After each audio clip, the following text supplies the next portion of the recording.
Hello dear friends, welcome to my YouTube channel school studies on Hindi. आज का topic class 10th mathematics science का है।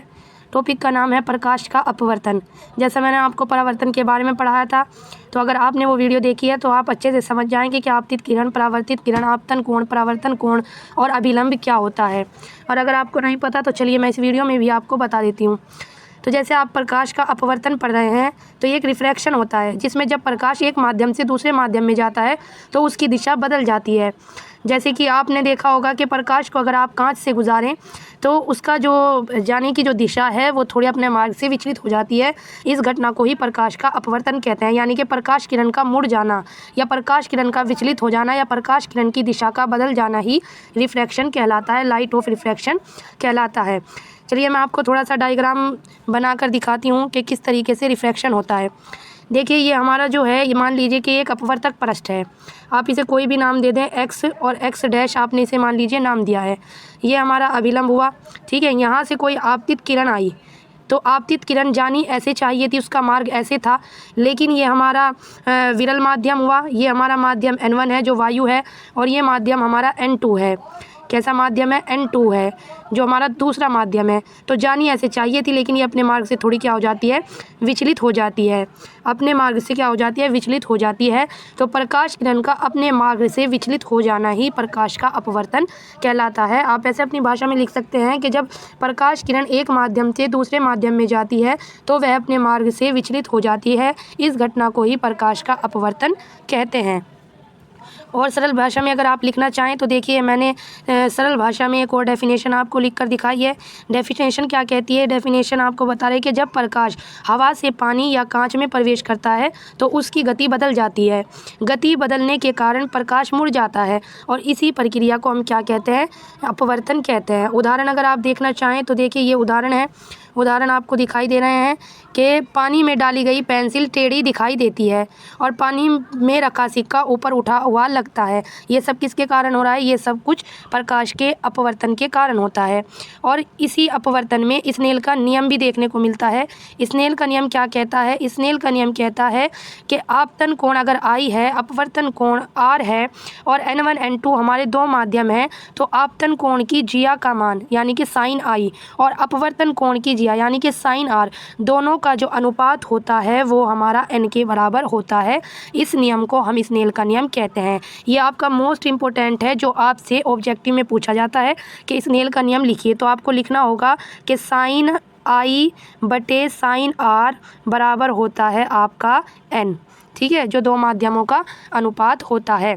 आपतन कोण की जिया का मान तथा परावर्तन कोण की जिया के मान का अनुपात नियतांक के बराबर होता है। इस तरीके से आपको लिखना है।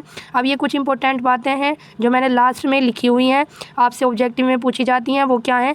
एक तो है आपकी कि सघन माध्यम, जैसे कांच, सघन माध्यम किसे कहते हैं? कांच में प्रकाश की गति कम होती है। ये आपको मालूम होना चाहिए कि विरल माध्यम की अपेक्षा सघन माध्यम में प्रकाश की गति कम होती है, और विरल माध्यम से सघन माध्यम में जाने पर प्रकाश अभिलंब की ओर मुड़ता है, और सघन माध्यम से विरल माध्यम में आने पर प्रकाश अभिलंब से दूर मुड़ता है। चलिए मैं आपको इसे डायग्राम से बनाकर थोड़ा सा समझा देती हूँ कि इसमें क्या कहा गया है।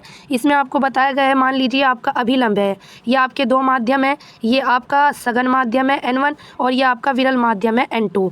ये कि कौन सा माध्यम है? ये है आपका सघन और ये दूसरा वाला है आपका विरल। तो ये कह रहा है कि जब सघन से विरल में जाती है तो प्रकाश किरण क्या हो जाती है? अभिलंब से दूर हट जाती है, यानी कि जानी ऐसे चाहिए थी किरण, और क्या होगी? वो ऐसे चली जाएगी, यानी कि दूर हट गई। ये हमारा अभिलंब है, ये हमारा क्या है? अभिलंब है, इसे हम अभिलंब कहते हैं, ठीक है। ये आपतित किरण आई और जानी ऐसे थी, जैसे मैंने आपको डैश से दिखाया, जानी ऐसे थी लेकिन अभिलंब से दूर हट गई। सघन माध्यम से विरल माध्यम में जाने पर अभिलंब से दूर हो जाती है।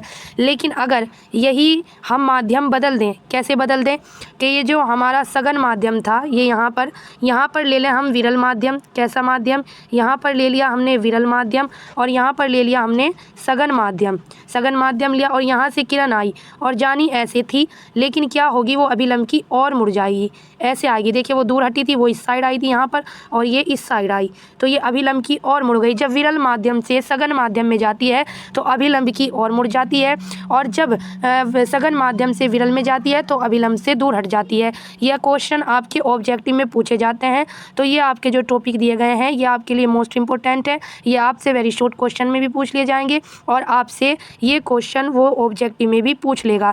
बस आपको याद रखना है, सघन माध्यम कांच होता है और विरल माध्यम आपका वायु होता है। जब वायु से कांच में जाती है कोई भी किरण, जब वायु से कांच में जाएगी तो अभिलंब की ओर मुड़ेगी, और अगर कांच से वायु में जाएगी तो अभिलंब से दूर हटेगी। इस तरीके से आपको लिखना है।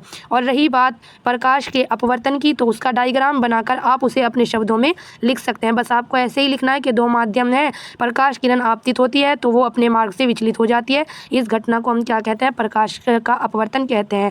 आने वाली किरण आपतन कोण बनाती है जिसे आई से प्रदर्शित करते हैं, और जाने वाली किरण परावर्तन कोण बनाती है जिसे आर से प्रदर्शित करते हैं। तो ये हमारा अपवर्तन कहलाता है। आपने इसके मुख्य पॉइंट भी पढ़ लिए हैं, आपने नियम भी पढ़ लिए हैं और परिभाषा भी अच्छे से समझ गए हैं। डायग्राम के थ्रू आपने ये क्वेश्चन समझाए। तो अगर आपका कोई भी क्वेश्चन हो या आपका कोई भी ऐसी प्रॉब्लम हो जो आपको यहाँ पर समझ में नहीं आई तो आप कमेंट करके बता सकते हैं। इस चैनल पर आपको हर टॉपिक, साइंस मैथ का हर टॉपिक आपको स्टेप बाय स्टेप समझाया जाएगा। तो अभी लाइक करें, शेयर करें और सब्सक्राइब करना ना भूलें।